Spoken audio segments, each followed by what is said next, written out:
अरे तुम सब लोग मेरी बात ध्यान से सुनो। कल जैसे ही मार्केट में सन्नाटा हो जाए वैसे ही तुम लोग उस लड़की का ठेला पलटा देना, समझ गए? लेकिन वहां कोई लोचा हो गया तो भाई। अबे तुम लोग कितने डरपोक हो है। ठीक है भाई, टेंशन ना लो। कल उस लड़की के ठेले के हम लोग 100 टुकड़े कर डालेंगे और सारा सामान नाली में फेंक देंगे। लेकिन रोकड़ा तैयार रखना। उसकी टेंशन तुम न लो, काम होते ही पैसा मिल जाएगा। सरिता नाम की एक लड़की गांव के बाजार में बहुत ही स्वादिष्ट अलग अलग तरीके के समोसे बेचती थी। उसके ठेले पर भीड़ लगा करती थी। अगले दिन जैसे ही उसने अपना ठेला लगाया वैसे ही सारे गांव वाले उसके ठेले पर टूट पड़े। उसके ठेले के जस्ट सामने मनोहर नाम का आदमी भी ठेला लगाता था। वो भी समोसे बेचता था, लेकिन उसकी दुकान पर कोई आता ही नहीं था। सरिता बिटिया, तुम अपनी दुकान थोड़ा जल्दी लगा लिया करो, हमसे सब्र नहीं होता भाई। चाचा, आलू समोसा, प्याज समोसा, पनीर समोसा, चीज़ समोसा, सबकी तैयारी करने में भी तो वक्त लगता है और सुबह सुबह मुझे मार्केट से सामान खरीदने भी जाना पड़ता है। बिटिया बिल्कुल सही कह रही है। इतना टाइम तो उसे लगता होगा ना, कितनी मेहनत करती है सुबह सुबह। बेटा मेरे लिए मस्त आलू समोसा लगा दो, उसके बाद एक पनीर समोसा भी खिला देना। आप सब लोग लाइन लगा लीजिए और मुझे सिर्फ 10 मिनट दे दीजिए। मैं अभी आप सबका ऑर्डर रेडी कर देती हूँ। सरिता सबको स्वादिष्ट आलू, पनीर, प्याज समोसा खिलाने लगी तो इस तरह धीरे धीरे रात हो गई। सरिता का सारा माल बिक गया। रात में जब वहां सन्नाटा हो गया और सरिता अपनी दुकान बंद करने लगी, तभी वहां पर मनोहर द्वारा भेजे गए लड़के आ गए। जल्दी से इस लड़की के ठेले के टुकड़े टुकड़े कर दो, सारा सामान नाले में फेंक दो। गैस सिलेंडर का नामो निशान तक नहीं मिलना चाहिए यहाँ। सारे लड़के मिलकर सरिता का ठेला तोड़ने लगे। सरिता बेचारी चीखती चिल्लाती रही, लेकिन वहां आसपास कोई था ही नहीं, क्योंकि गांव में सब जल्दी सो जाते थे। जल्दी से इस लड़की के ठेले के टुकड़े टुकड़े कर दो, सारा सामान नाले में फेंक दो। गैस सिलेंडर का नाम और निशान तक नहीं मिलना चाहिए यहाँ। कौन हो तुम लोग? ये सब क्या कर रहे हो? मेरी दुकान क्यों तोड़ रहे हो तुम लोग? प्लीज ऐसा मत करो, मैं बर्बाद हो जाऊंगी। मैं अपनी माँ को कैसे खिलाऊंगी पिलाऊंगी? ए लड़की, हमें अपना काम करने दे। ज्यादा बकर बकर मत कर, वरना तुझे भी उठाकर नाले में फेंक देंगे।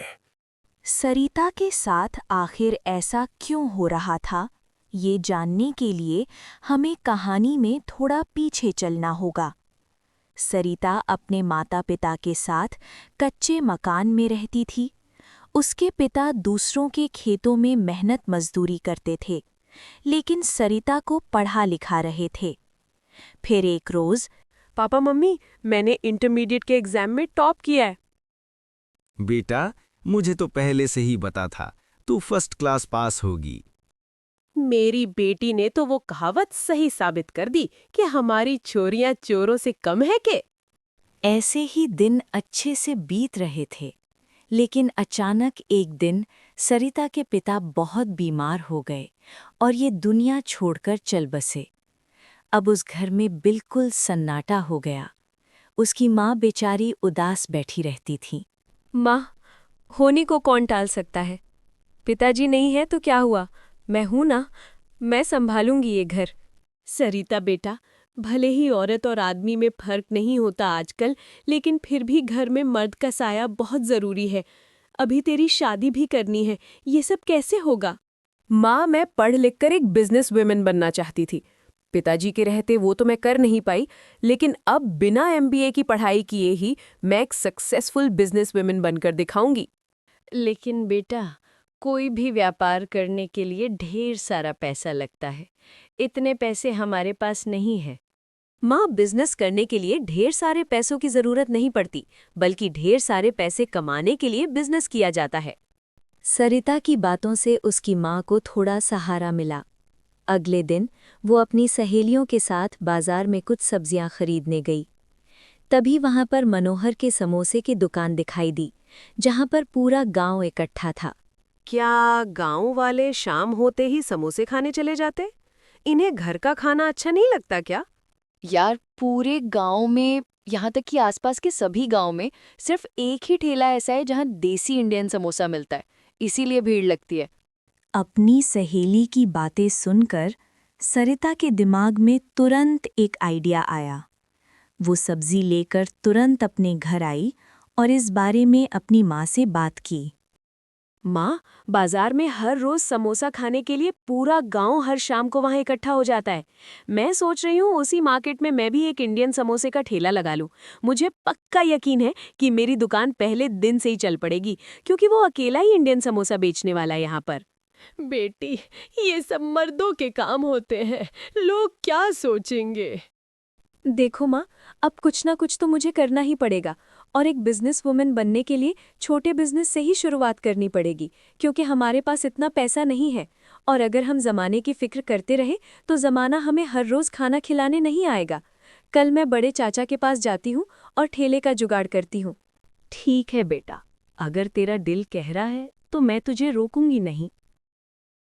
अगली सुबह सरिता जल्दी से उठकर बड़े चाचा के पास गई और उन्हें एक ठेला बनाने का ऑर्डर दे दिया।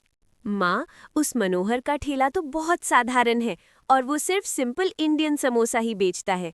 मैं अपने ठेले को बहुत खूबसूरत सजाऊंगी और इंडियन समोसे के साथ साथ प्याज समोसा, पनीर समोसा, चीज़ समोसे जैसी बहुत सारी इंडियन देसी तड़का डिश बेचूंगी। ये सब इन गांव वालों ने अभी तक खाया ही नहीं होगा, तो सारे लोग मेरी दुकान पर ही आएंगे। थोड़ा बहुत बिजनेस आइडियाज़ मैं पढ़ती रहती हूँ। बेटी, तुम्हारा कॉन्फिडेंस देखकर मुझे लग रहा है कि तुम बहुत जल्दी तरक्की करोगी। हमारे पास ज्यादा पैसे तो है नहीं, तो ऐसा कर, मेरे सोने के झुमके बेचकर सामान खरीद ले, बाकी बाद में देखा जाएगा। सरिता ने अपनी माँ के सोने के झुमके बेच दिए और आलू, प्याज, पनीर, चीज़ समोसा ये सब बनाने का सामान खरीद लाई। अगले दिन ठेला बनकर तैयार हो गया। अब जल्दी से अपने ठेले को दुल्हन की तरह सजा देती हूँ। तो इस तरह सरिता ने अपने ठेले को बहुत ही खूबसूरत डेकोरेट कर दिया। उसके बाद उसने गैस सिलेंडर और सारी तरीके की इंडियन देसी तड़के समोसे की डिश बनाकर अपने ठेले पर रखी और मार्केट में पहुंच गई। उसका ठेला पूरी मार्केट में अलग ही दिख रहा था। धीरे धीरे सारी लोग उसकी ही दुकान पर आने लगे। मनोहर भी उसका ठेला देखकर हैरान हो गया।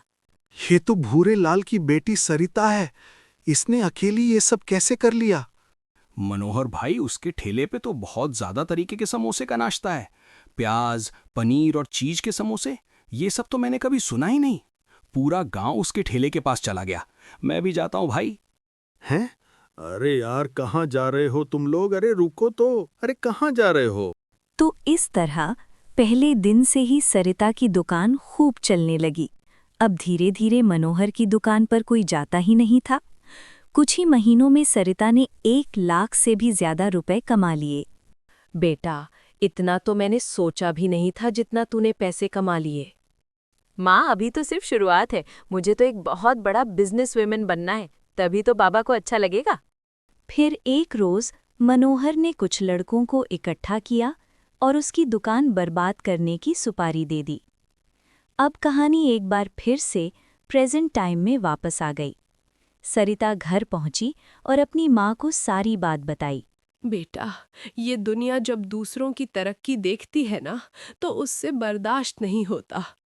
माँ, ये मनोहर का बच्चा समझ रहा होगा कि मैं अबला नारी हूँ, मेरे आगे पीछे कोई है नहीं, मैं कुछ नहीं कर पाऊंगी। लेकिन उसे शायद ये नहीं पता कि मेरे पिता ने मुझे पढ़ा लिखाकर इतना काबिल बना दिया कि मैं अपने दिमाग से किसी की भी लंका लगा सकती हूँ। जब वो लोग दुकान तोड़ रहे थे और तोड़ने की प्लानिंग कर रहे थे, तो मैंने उनका सारा वीडियो बना लिया था। कल सुबह होते ही मैं जाऊंगी पुलिस के पास। अगले दिन सरिता पुलिस स्टेशन में पुलिस को सारी बात बता देती है। फिर उस दिन उस बाजार में सिर्फ मनोहर की दुकान लगी।